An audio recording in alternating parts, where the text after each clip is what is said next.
Mumbai Tug brought to you by Sunny's World. Pune's Pride Sunny's World, life in funshine. Resort weddings, events, restaurants, adventure wellness.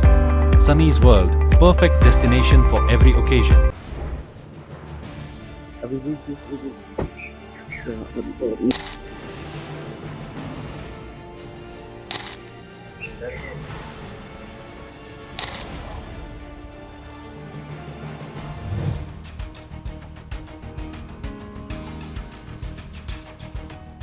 तब्बल वर्षभरानंतर अभिजित दिपके घरी परतले. दिल्लीतील जंतर मंतरवर झालेल्या cockroach जनता पार्टीच्या आंदोलनानंतर अभिजित दिपके कुटुंबियांच्या भेटीसाठी छत्रपती संभाजीनगरमध्ये आलेत. कुटुंबियांनी हार घालत औक्षण करत दिपकेंचं स्वागत केलं.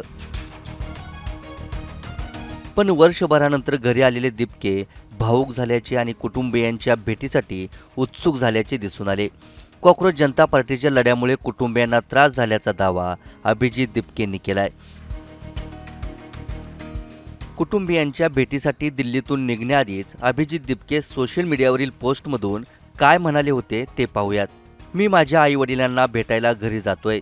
त्यांना भेटून आता 1 वर्षापेक्षा जास्त काळ लोटलाय. गेल्या 15 दिवसांपासून त्यांना खूप त्रास सहन करावा लागलाय आणि धमक्यांमुळे घरही सोडावे लागले. मी त्यांना घरी परत घेऊन जाणार आहे. माहितीसाठी आजचे आंदोलन फक्त एक ट्रेलर होते. इतक्या मोठ्या संख्येनं उपस्थित राहिल्याबद्दल धन्यवाद, अशी पोस्ट करत दिपकेंनी सोशल मीडियावरून आपली भूमिका मांडली होती. पण तरीही अभिजित दिपकेंनी लढ्याचा निर्धार पक्का करत छत्रपती संभाजीनगरमध्ये येताच पुढील आंदोलनाची दिशाही सांगून टाकली आहे. आजचं आंदोलन यशस्वी झालं. धर्मेंद्र प्रधान यांचा राजीनामा होत नाही तोपर्यंत माघार घेणार नाही, अशी भूमिका दिपकेंनी मांडली आहे.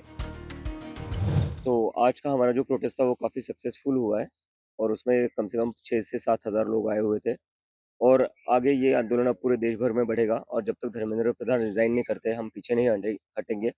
ये आंदोलन अब पूरे नेशन वाइड होगा उनके रेजिग्नेशन तक. Thank you. वो हम जल्दी बताएंगे. अभी इसको पूरे नेशन वाइड करने वाले हैं. दिल्लीतील जंतर मंतरवर झालेल्या आंदोलनाला 5 ते 6 हजार तरुण उपस्थित होते, असा दावा अभिजित दिपकेंनी केलाय. आता हा लढा देशाच्या कानाकोपऱ्यात नेण्याचा संकल्पही दिपकेंनी बोलून दाखवलाय. मात्र या तरुणांच्या, विद्यार्थ्यांच्या प्रश्नांवरील लढ्याला सोशल मीडियाप्रमाणे देशभरातील ग्राउंडवरही सपोर्ट मिळतो का, ते पाहणं महत्त्वाचं ठरेल. छत्रपती संभाजीनगरहून इसरार चिश्तीसह ब्युरो रिपोर्ट, मुंबई तक.